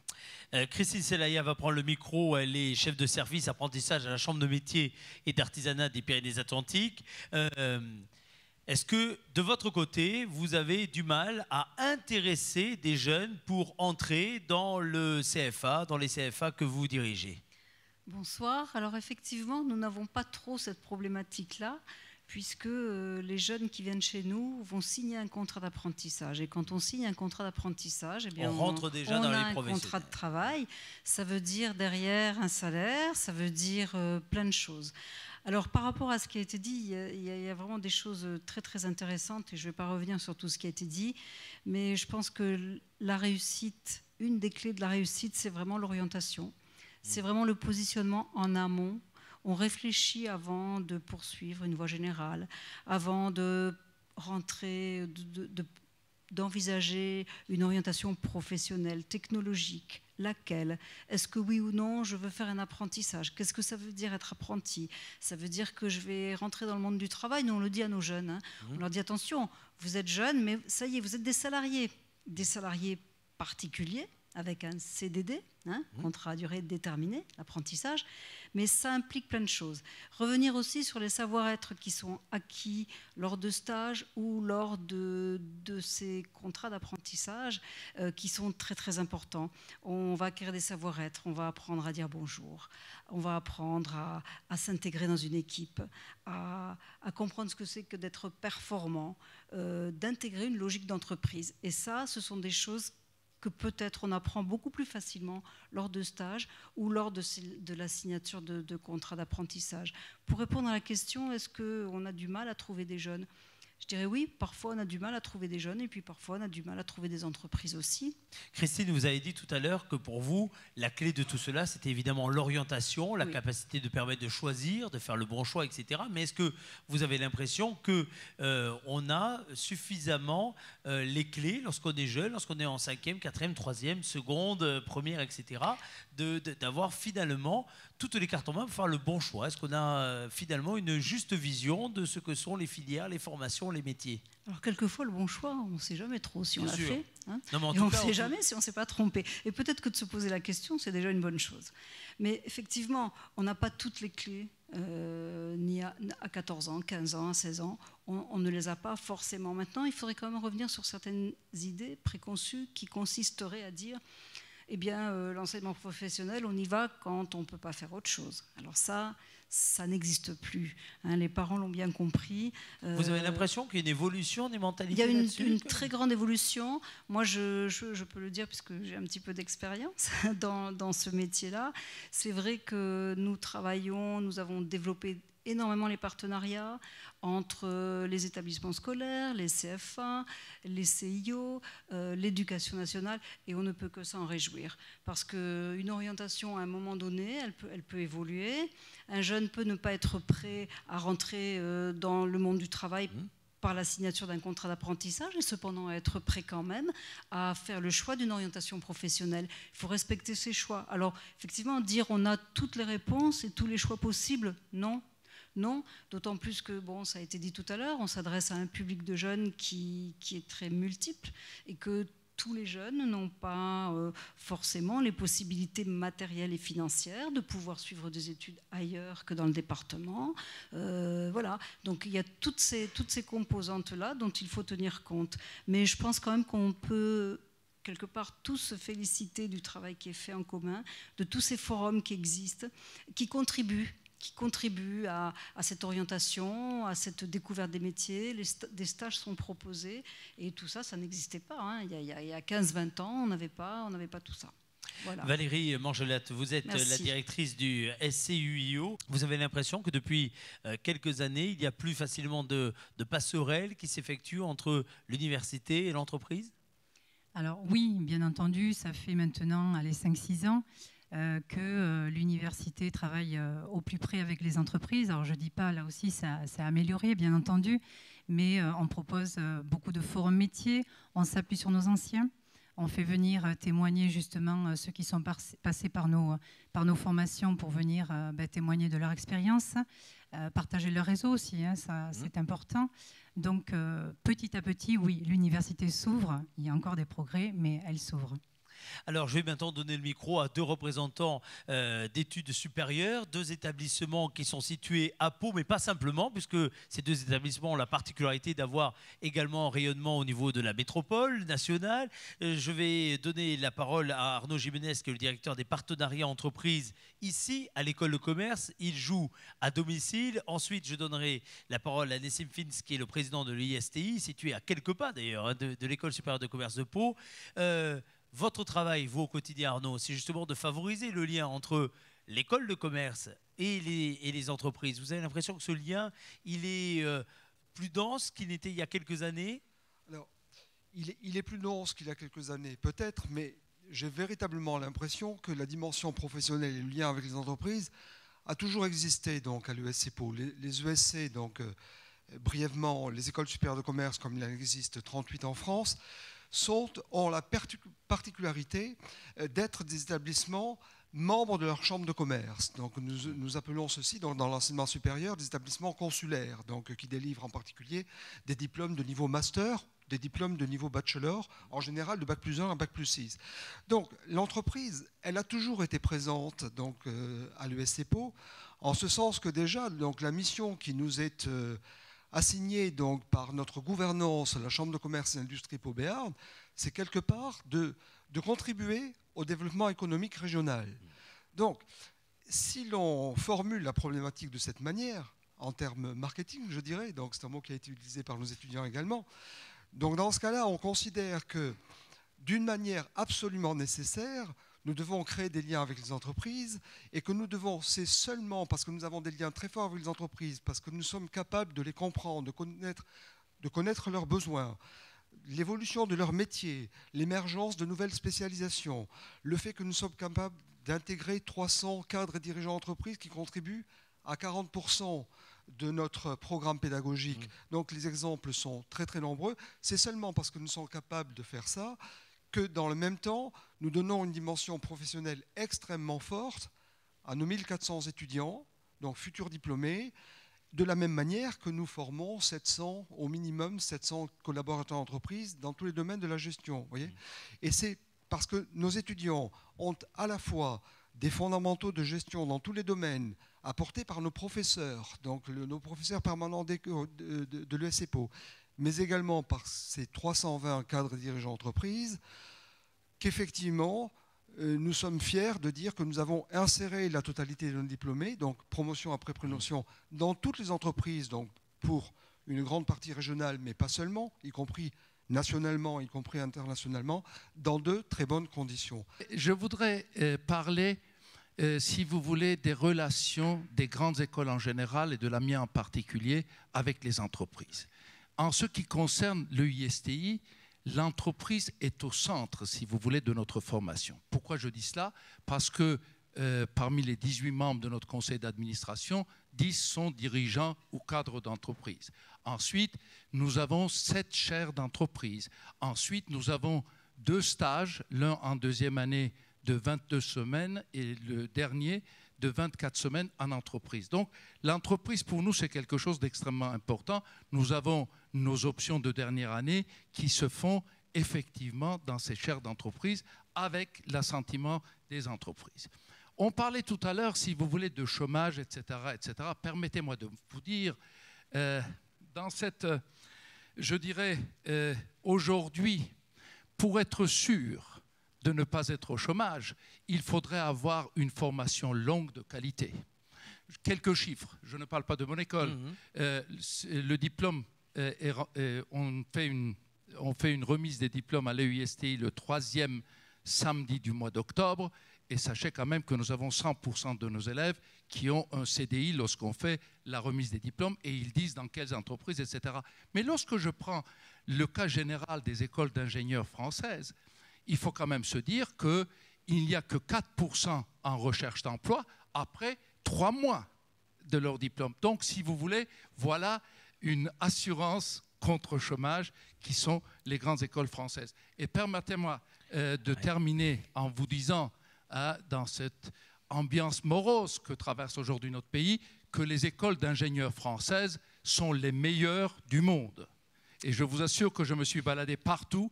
Nous avons les écoles d'ingénieurs les mieux de toute cette terre. Alors, nonobstant tout ce que vous venez de dire, tout le monde ne peut pas faire école d'ingénieur. Faux. Il ne faut surtout pas s'autocensurer. Il ne faut surtout pas s'autocensurer. Et chaque individu qui veut travailler peut faire une école d'ingénieur. Ce n'est pas tellement difficile que de faire une école d'ingénieur. Ça dépend de laquelle. Mais ce n'est pas difficile de faire une école d'ingénieur. Monsieur le proviseur de Barthou, je vous vois hocher la tête, ensuite je donne le micro à Nicolas Robière. Non, mais il faut effectivement oser. Vous avez probablement tous entendu parler du programme des cordées de la réussite. Et c'est exactement l'esprit. Bon, nous y sommes engagés. L'ESC, de son côté également, s'est engagé avec nous dans une cordée de la réussite. Or, que veut dire cordée de la réussite? C'est bien précisément faire comprendre aux jeunes qu'ils peuvent oser des études supérieures. C'est-à-dire que l'image a complètement changé. Vous faisiez allusion là, à l'instant aux classes préparatoires. Il faut quand même voir que les classes préparatoires se sont très largement ouvertes. Ce n'est plus les classes préparatoires que vous avez pu connaître en faisant allusion et en découvrant aussi les stages en lycée. Il y aurait beaucoup de choses à dire. Donc il y a effectivement au départ une censure, une autocensure des jeunes et des familles. Et là, on est réellement dans le culturel. Faire une classe préparatoire scientifique, il n'est pas nécessaire d'avoir un bac avec une mention très bien ou bien, voire même assez bien. On a des étudiants qui sont pris avec une mention aussi bien passable. Et ce n'est pas forcément les plus mauvais par la suite. Parce que quelque part, on revient sur ce qu'on disait tout à l'heure, mais on peut en discuter des heures. On revient sur ce qu'on disait tout à l'heure, il y a aussi une question de maturité. Et tout le monde n'a pas la même maturité au même âge. C'est aussi la raison pour laquelle décider d'une orientation vers la voie professionnelle dès l'âge de 15 ans, c'est quand même très aléatoire.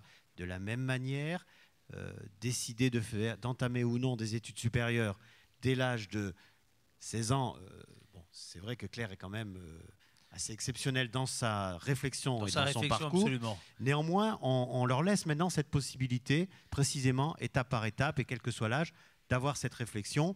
Et c'est tout le pourquoi des cordées de la réussite. Mais alors d'un côté, si je vous entends tous les deux, les parents s'autocensurent par rapport aux grandes écoles. D'un autre côté, les parents s'autocensurent par rapport à l'enseignement professionnel. Finalement, à vous entendre les uns les autres, on a l'impression qu'il n'y aurait de la part des parents, ou en tout cas du schéma classique, qu'une seule voie, qu'une seule possibilité de parcours, et que lorsque l'on est d'un côté ou de l'autre de ce parcours établi, standardisé, etc., tout est difficile et rien n'existe. C'est une question d'ailleurs que je voulais poser peut-être aux personnes de l'orientation, aux gens de l'orientation. Est-ce qu'on a le droit de se tromper? Est-ce que vous le dites aux jeunes? Parce que je replonge encore dans mes souvenirs. Il y a eu une certaine angoisse. Mon premier forum, même s'il était bien plus tard, il y a eu une certaine angoisse à ne pas se tromper, quoi, et à bien choisir le bon créneau, le bon filon.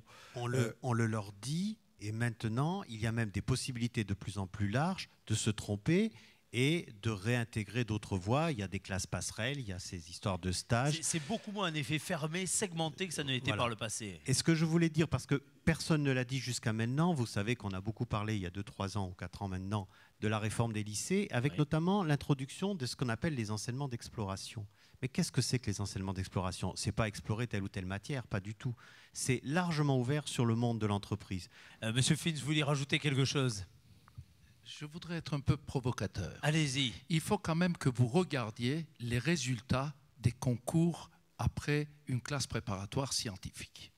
Il y a 19 000 places qui sont offertes aux gens sortant de maths spé, mathématiques spéciales, et il n'y a que 17 000 qui sont pourvus. Donc pour vous dire, tout étudiant qui est en maths spé est sûr d'avoir une école d'ingénieur. Voilà ce que je voulais dire. Bon, Robert Agès, je vous vois lever la main. Moi, j'aime beaucoup les ingénieurs, mais moi, je n'ai pas besoin que des ingénieurs. Et je voudrais qu'on se préoccupe aussi des gens qui ne sont pas ingénieurs. Et là, apparemment, pour moi, l'éducation nationale s'occupe beaucoup des gens au-dessus du cycle, au-dessus du bac. Et là, je voudrais intervenir auprès de l'inspecteur d'académie. Mais moi, le 80% de bac, pour moi, c'est une hérésie. Et je voudrais que les gens qui sont en échec scolaire dès l'âge de 14 ans, il ne faut pas forcément, parce qu'il y en a certains qui peuvent réussir, mais il ne faut pas forcément leur faire suivre des hautes études parce qu'ils sont noyés dans leurs études et ils ne reviennent pas forcément dans le savoir-être après. Donc il faudrait peut-être les intégrer aussitôt dans l'entreprise elle-même, et les entreprises sont prêtes à les accueillir. Il y a quelque chose qu'on a oublié aujourd'hui, on n'a pas parlé du tout des parents d'élèves. Et je regrette qu'ils ne soient pas là parce qu'ils ont un rôle essentiel quand même dans l'orientation. Il y en a beaucoup finalement. Je suis sûr qu'il y en a plein. Il y en a plein dans la salle. Mais je crois qu'aujourd'hui, le parent, il joue peut-être plus le rôle qu'il jouait autrefois. Et là aussi, c'est regrettable. Alors, je vais revenir sur 2 choses. Un, les parents sont très présents. On fait effectivement maintenant des interventions dans les établissements à destination uniquement des parents pour qu'ils puissent se saisir des systèmes de formation. Pourquoi? C'est ce qui a été expliqué aussi. On a le droit de se tromper. Et même des fois, c'est très bien de se tromper parce que ça permet de réfléchir. Donc, c'est un temps d'arrêt qui permet après de mieux avancer. Maintenant, c'est dans une société de l'immédiateté, c'est un peu difficile aussi d'avoir et ce regard de se poser et après d'avancer en même temps.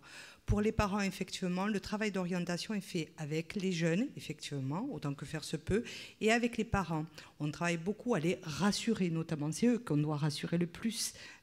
Je voulais juste rebondir par rapport à ce que j'ai entendu tout à l'heure. je voudrais quand même dire, alors c'est vrai que nous, à l'université, on a des bacheliers. Hein, on est peut-être le seul endroit où on les accepte tous, hein, des moments qu'ils ont leur bac. Alors c'est vrai qu'on ne forme peut-être pas des apprentis, mais on forme aussi, et il faut le savoir, des gens, des techniciens supérieurs, hein, qui passent par nos IUT. Qui passent par nos licences professionnelles. Et ce sont des étudiants qui ont une très belle insertion, puisque sur, on va dire, les licences professionnelles, même sur les IUT, on a pratiquement 95% d'insertion professionnelle. Donc oui, à l'université, on ne forme pas que des ingénieurs, on en forme aussi. Et puis je voudrais dire aussi, alors je vais être peut-être un petit peu provocatrice, mais c'est ma mission à l'université, c'est que nous formons des licences professionnelles où ils ont pratiquement 5 mois de stage. Nous formons des IUT qui font aussi 5 mois de stage. Nous formons des cadres avec, on va dire, 6 mois, 3 mois de stage en première année, donc en M1, et 6 mois de stage en M2. Et nous avons beaucoup de difficultés à trouver des stages. Donc là, je m'adresse aussi aux entreprises. Nous avons des jeunes... Là, ce n'est pas des troisièmes. Hein. D'accord, ce ne sont plus des stages de troisième. Alors c'est vrai que nous avons des étudiants... Et on a un peu la mauvaise image. Hein. Ils viennent de l'université, ils n'ont que des connaissances en tête. Je peux vous assurer que je suis aussi enseignante, ils ont beaucoup de compétences. Et là, je vais m'adresser au monde de l'entreprise. Pour nous, c'est souvent très difficile pour eux de trouver un stage, même un stage de cadre d'ingénieur ou même de technicien, des techniciens supérieurs. Et ça, je pense... Alors, on essaye, on a des relations avec des entreprises, comme Madame Benjelat l'a dit, hein, on travaille avec nos réseaux, mais c'est vrai qu'on a un petit peu de mal d'enlever cette mauvaise image de l'université, de nos étudiants. C'est vrai que ce n'est pas évident toujours d'intégrer des stagiaires qui soient de quelques semaines ou de quelques mois. Pour intégrer ou un apprenti ou un stagiaire, il faut qu'il y ait un vrai projet qui serve l'entreprise, qui serve la formation, donc c'est assez difficile. Et par contre, il y a des exemples comme l'école de commerce ici. Il y a 2 ans, le cycle de formation intégrait des longues périodes de retour à l'école pendant les 2 ans, qui étaient très perturbants pour l'entreprise. C'est vrai que depuis que l'école supérieure de commerce a fait les enquêtes auprès des entreprises et a créé un calendrier qui n'absente où l'apprenti est absent uniquement 2 semaines en suivant, permet de donner, par exemple dans mon cas, un job de commercial à l'export à un apprenti, un vrai job qui va le former, parce qu'il peut avoir la continuité de service dans l'entreprise. Donc il y a des choses qui favorisent l'intégration dans les entreprises. Arnaud Jimenez, du côté de l'école de commerce, c'est difficile de trouver des entreprises qui accueillent vos apprentis? C'est un travail, effectivement. Donc nous avons un tissu de partenaires extrêmement important, à la fois sur le plan régional et national. Donc c'est déjà une première chose, encore une fois, depuis des dizaines d'années, à la fois sur les stages. Depuis 20 ans quand même sur l'apprentissage. Donc nous étions la 2e école en France de management à développer, à ouvrir notre CFA 6 mois à peine après l'ESSEC, ce qui est pour nous une référence. Donc ça veut dire que nous avons donc depuis 20 ans déjà associé, formé plus de 1700 apprentis, et nous avons donc près de 1000 entreprises déjà partenaires de l'apprentissage. Ceci dit, et sur les stagiaires, c'est compliqué de trouver des stages en entreprise? C'est peut-être... Enfin, on reçoit toujours donc assez nettement plus d'offres de stages que de stagiaires de l'école de commerce qui sont en quête, que d'étudiants de l'école de commerce qui sont en quête. Donc, pour l'apprentissage, c'est encore, donc il faut véritablement travailler sur l'adéquation entre la mission et les étudiants de l'école de commerce de Pau. Mais on n'a pas non plus de difficultés majeures en ce sens. C'est peut-être aussi qu'on n'est pas tout à fait dans les mêmes dimensions.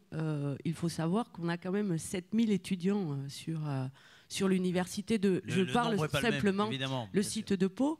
Et on a 12 000 étudiants sur tous nos sites confondus, que ce soit sur la côte basque et sur Pau. sur la Mont-de-Marsan et aussi sur Tarbes. C'est vrai qu'on n'est pas tout à fait dans les mêmes dimensions. On a beaucoup de licences. Maintenant, on a développé, on essaye de développer des stages au niveau de la licence, de la 3e année.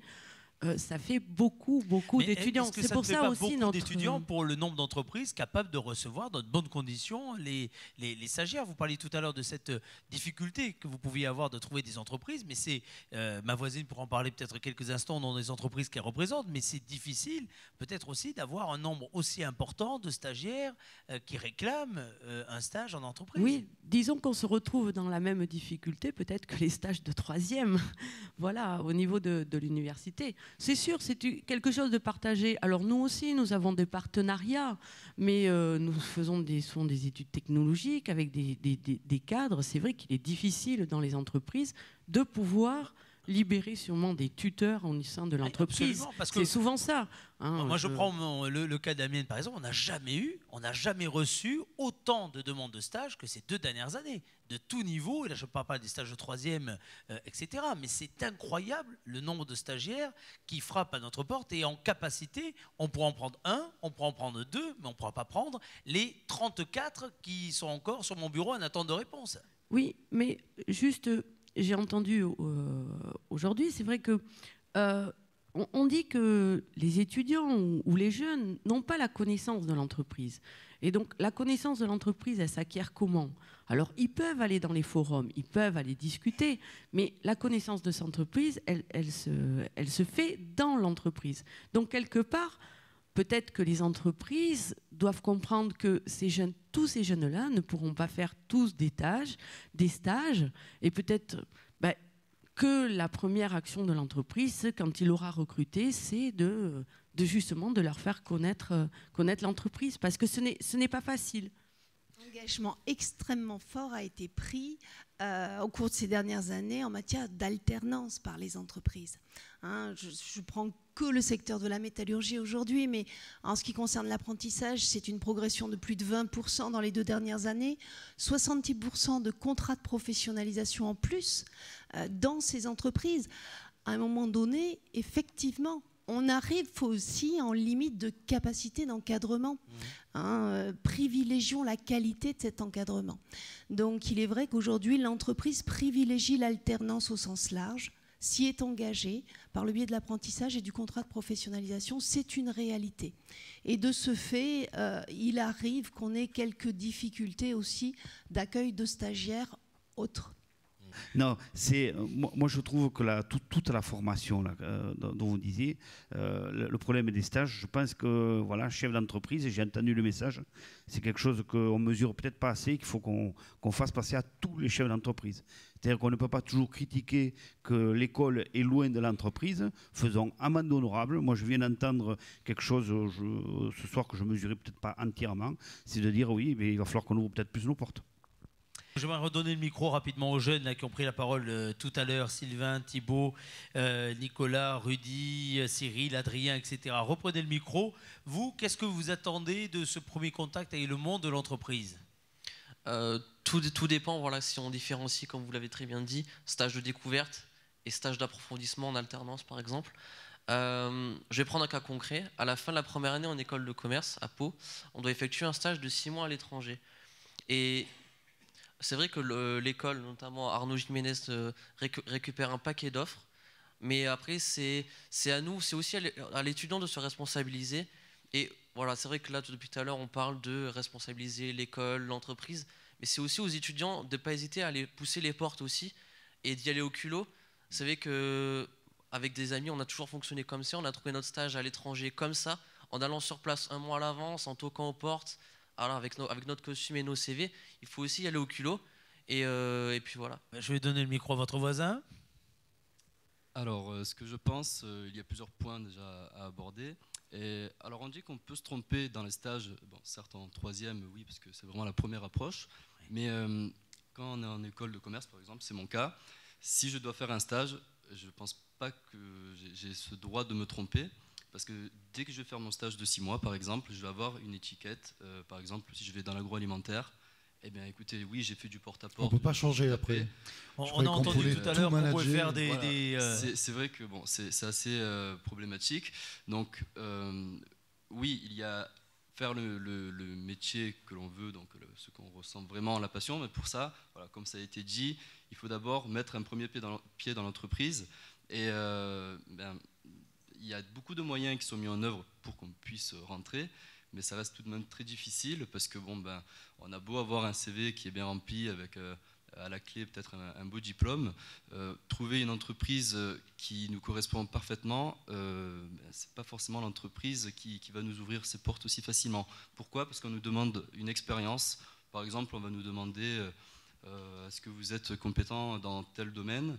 Alors oui, avec la théorie, on peut comprendre les choses, mais après, savoir les appliquer en entreprise, avant tout, ce que recherchent les employeurs, c'est quand même une plus-value, qu'on leur apporte quelque chose, qu'ils ne perdent pas leur temps, leur investissement, qu'ils passent du temps à nous former pour retrouver justement cet apport. Quand on a peu d'expérience, moi je trouve que c'est quand même difficile de rentrer dans l'entreprise que l'on désire.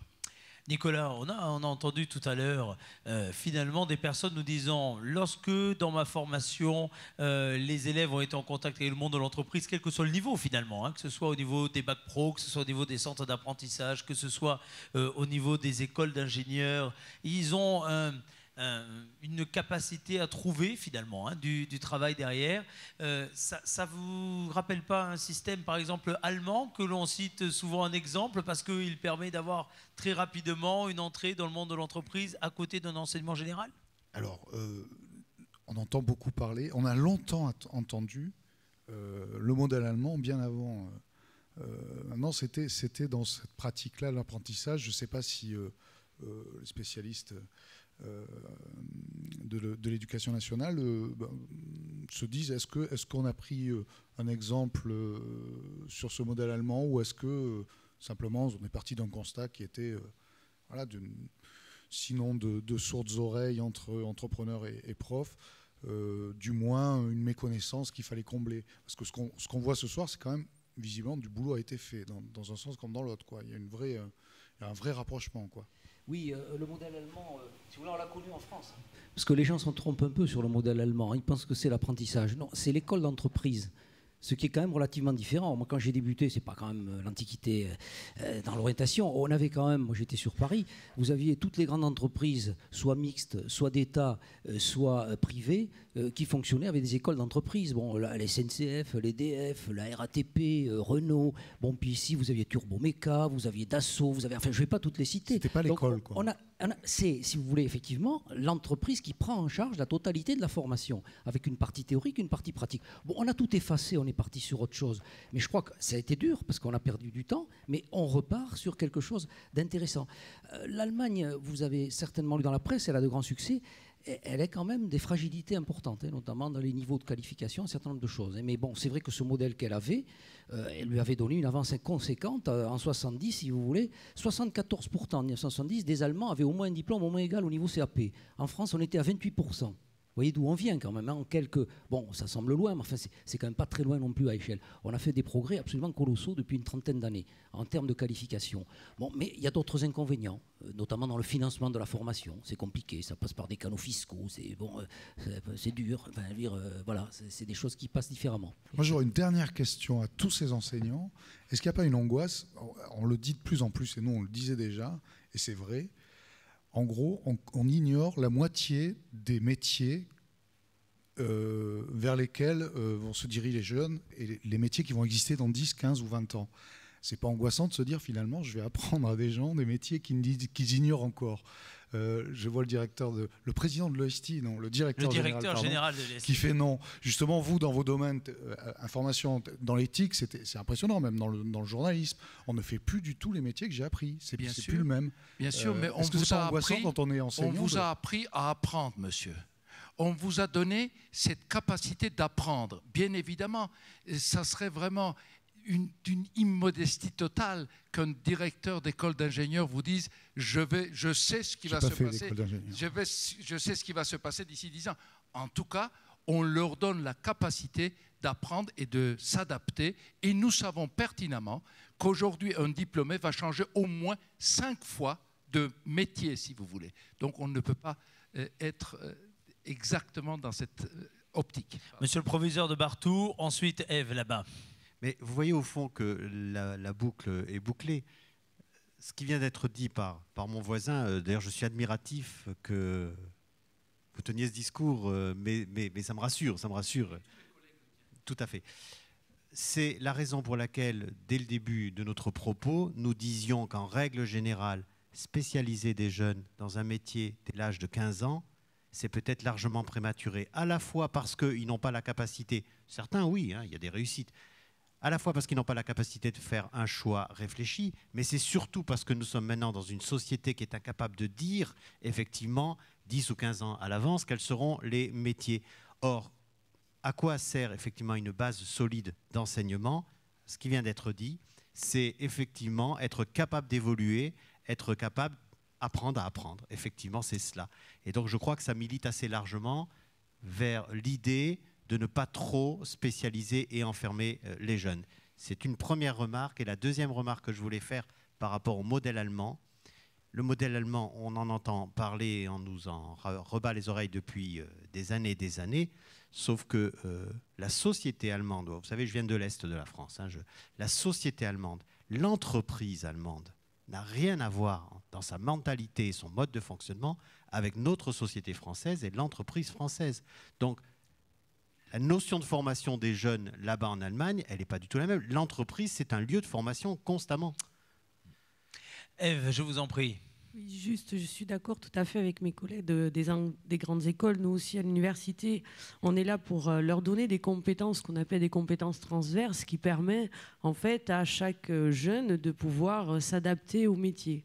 Et on a quand même un avantage on parle des métiers de demain, c'est que à l'université, on est tous enseignants-chercheurs, qu'on est au plus proche de l'innovation, puisque c'est notre cœur de métier même. Hein. Moi, je suis enseignante-chercheur, donc je fais 50% d'enseignement et 50% de recherche, ce qui nous permet d'adapter en fait nos formations. Alors, je parle des formations au niveau cadre de master à l'innovation perpétuelle qui se fait au sein de nos laboratoires et on va dire des laboratoires de recherche de France et puis aussi international, puisque nous sommes en collaboration avec des chercheurs de toute nationalité.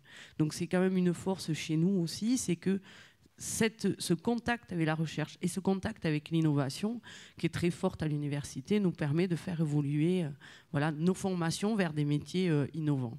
Oui, je voulais rajouter, au propos de mon collègue proviseur de Barthou, le fait que lorsqu'on accueille un jeune qui vient de 3e, donc qui vient dans nos lycées professionnels ou qui va partir en formation en alternance, on peut lui apprendre un métier, que ce métier va lui donner confiance en lui, il va apprendre des gestes professionnels et que la valorisation de ces gestes professionnels, qu'ils soient ceux qu'il va accomplir chez un artisan ou dans une quelconque entreprise tertiaire, industrielle, va lui permettre de lui redonner le goût d'apprendre et que par l'intermédiaire d'un métier et d'un geste, il pourra acquérir une compétence transversale qui lui permettra d'évoluer. Et le fait de passer par un métier, ça ne doit pas être un frein à une progression ultérieure. Hein, et que pour certains jeunes de 15 ou 16 ans, c'est un passage obligé. Parce qu'ils n'ont pas effectivement l'appétence scolaire qui va leur permettre de poursuivre des études généralistes. Mais que parfois, on a des jeunes qui passent par le lycée professionnel, qui vont passer par un bac professionnel, qui vont avoir retrouvé ce goût d'apprendre et qui vont poursuivre en BTS, voire ensuite en école d'ingénieur. Et il est important que chaque jeune puisse apprendre à son rythme. Et donc, moi, je souhaiterais qu'on évite d'opposer filières courtes et filières longues. Chacun doit pouvoir évoluer à son rythme. Et toutes les formes de formation doivent pouvoir exister. Voilà. Et je souhaiterais que nos lycées professionnels puissent eux aussi bénéficier de sources de financement des entreprises pour pouvoir mettre en œuvre des formations de qualité. Voilà. Merci beaucoup. Je vais aller vers le président Patrick de Stampa pour lui demander un mot de conclusion. C'est vrai que nous enregistrons ce territoire d'idées au moment où vous organisez la nuit de l'orientation à la Chambre de commerce et d'industrie, au moment où les entreprises sont appelées à la taxe professionnelle et donc à soutenir tel ou tel établissement, à un moment où, plus que jamais, on entend parler de la nécessité de rapprocher le monde de l'entreprise et celui de l'éducation. Alors, qu'est-ce que peuvent faire encore davantage les entreprises et de l'autre côté les établissements pour davantage se parler, davantage échanger? Qu'est-ce qui peut être mis en place pour que finalement les jeunes aient une meilleure connaissance du monde de l'entreprise, que l'entreprise puisse plus facilement s'appuyer sur des formations de qualité pour, ma foi, permettre à des emplois d'être pourvus? Que peut faire une chambre de commerce pour soutenir tout cela? Alors, je ne vais pas répondre directement à cette question, parce que j'aimerais reprendre un peu ce qui s'est dit. D'abord parce que j'ai écouté beaucoup M. Agé, là, et c'était très intéressant ce qu'il disait, et je crois qu'aujourd'hui, on ne travaille pas sur l'image de tous les métiers qui existent ici sur notre territoire. On est un territoire qui est inconnu du reste de la France, et qui est inconnu, bien sûr, à l'étranger. On a des pépites de secteurs d'activité incroyables, et on a donc besoin d'acteurs, de salariés de tous les niveaux. Alors je n'oppose pas le court et le long, mais c'est vrai qu'on a besoin du court comme du long, simplement qu'aujourd'hui, on n'a pas du tout travaillé ces images, et il est vrai que depuis 20 ou 30 ans, on a laissé courir l'idée qu'il valait mieux que les enfants dans les familles se dirigent vers les métiers en col blanc plutôt que dans des métiers qui soient des métiers de mon ami Boy ou de M. Agé, etc. Donc je crois que déjà, il faut travailler, et je pense que la Chambre de commerce là-dessus peut aider tous les acteurs, avec la Chambre des métiers, bien sûr, pour montrer qu'il existe une multitude de métiers qui sont véritablement intéressants. La deuxième chose, moi, ce que je voudrais insister, c'est l'osmose entre l'entreprise et le monde de l'enseignement. Il y a de gros progrès faits depuis très longtemps. Mais par contre, vis-à-vis des étudiants, là, en revanche, qui sont ici, et plus généralement pour répondre à M. Vojani ou au directeur général de l'école d'ingénieurs, ce que je crois, c'est que la qualité de nos étudiants, qu'ils soient ici présents ou d'autres ailleurs, c'est leur capacité à avoir une adaptabilité énorme. S'ils n'ont pas une capacité d'adaptabilité, ils seront faiblards. Il leur faut la passion des métiers. C'est pour ça que j'ai bien aimé l'intervention de Claire comme l'intervention de la directrice du Novotel et du directeur de l'hôtel du Parmement. Parce qu'il faut avoir la passion des métiers. Ce n'est pas parce qu'on travaille le samedi ou le dimanche, aujourd'hui c'est véritablement impossible. Mais alors on n'aurait plus de métiers. Les métiers de bouche, c'est fini. Si on n'a plus les gens qui veulent travailler en dehors des heures de 35 heures, etc. Donc on a un problème culturel en France de se repositionner véritablement et de regarder les métiers totalement différemment. Passion, excellence aussi, car moi j'ai eu longtemps un très gros cabinet d'expertise comptable. Si mon collaborateur qui arrive, il me fait un bilan à moitié juste, c'est pas la peine qu'il continue à travailler dans ce métier. Donc c'est zéro défaut. Et le problème là, on n'a toujours pas pris conscience en France, et on a besoin de travailler là-dessus, c'est que passion, adaptabilité, excellence, zéro défaut, esprit d'équipe, créatif, synthèse. Et alors après, quand on parlait de rémunération, mais il n'y a plus de problème de rémunération. L'acteur, salarié, étudiant que vous êtes, vous avez un potentiel énorme. Alors battez-vous, vous allez voir, vous allez remuer des cloisons. Parce que l'entreprise a besoin, le capital de l'entreprise, ce n'est pas le capital financier, c'est le capital humain. Donc demain, si vous êtes bon dans l'entreprise, vous allez faire bouger les entreprises. Et les entreprises, elles progresseront si vous êtes bon. Ce n'est pas simplement le chef d'entreprise, s'il a une bonne équipe autour de lui. Alors, je dirais que je ne vais pas parler trop longtemps parce que je pourrais parler pendant des heures sur ces sujets qui me passionnent. Mais l'adaptabilité, le changement, aujourd'hui, regardons un peu toutes les entreprises. Vous avez des gens de 50 ans, vous en avez qui arrivent à 20-25 ans. Quelle est la différence sur la formation dans le numérique? Mais c'est à 180 ou 360 degrés de différence. La révolution numérique est devant nous. Comment va-t-on s'adapter dans les entreprises? L'entreprise du numérique, dans 5 ans, il va falloir la manager. Le bureau du numérique, il va falloir le manager. tout ça, le magasin, le commerce du numérique. Donc on est devant des nouvelles relations humaines, on est devant une entreprise nouvelle à bâtir, et alors on a besoin de tous et on a besoin d'échanger. C'est pour ça que je crois que véritablement le travail de la Chambre de commerce, ça va être, avec tous les acteurs que j'ai bien écoutés ici ce soir, on a besoin de faire une dream team de l'enseignement et de la formation de nos jeunes, et que les entreprises fassent le maximum d'efforts pour intégrer des jeunes en stage, c'est certain, mais l'entreprise a ses limites aussi. Parce on s'est tourné tout d'un coup vers le stage, c'était la panacée, mais on l'avait longtemps oublié, et aujourd'hui, les entreprises, elles ont une capacité qui n'est pas forcément extensible. Donc on est dans un monde qui bouge tous les jours. Alors, moi, je n'ai aucun souci pour vous, vous allez vous en sortir, et nous tous, ceux qui sont d'un âge un peu plus respectable, eh bien, nous allons tout faire pour essayer d'accompagner les futurs jeunes de notre territoire, nos entreprises, et je crois que le développement économique, il se trouvera là, parce que nous avons aujourd'hui des pépites qu'on ne mesure pas sur notre territoire. Apprenons à les faire connaître comme apprenons à faire connaître tous les métiers potentiels qui existent. Merci beaucoup Patrick de Stampa, merci à vous d'avoir participé à ce nouveau numéro de Territoire d'idées. À très bientôt, bonsoir.